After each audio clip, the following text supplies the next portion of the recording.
Bisogna sempre prestare attenzione ai tentativi di furto, soprattutto a fronte di ladri sempre più abili ad operare senza infrazioni, e bisogna dotarsi di sistemi d'allarme e di sicurezza sempre più aggiornati. Un problema, quello dei furti, sempre più frequente a Salerno e nella sua provincia.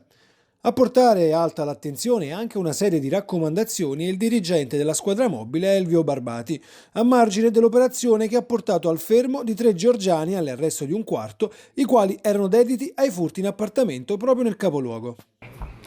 Ma bisogna sempre prestare molta attenzione, è sempre sicuramente utile suggerire di chiudere la porta non solo con le ordinarie mandate, appunto perché loro sono in grado di operare tranquillamente senza effrazione e dotarsi di sistemi ausiliari di chiusura della porta sicuramente.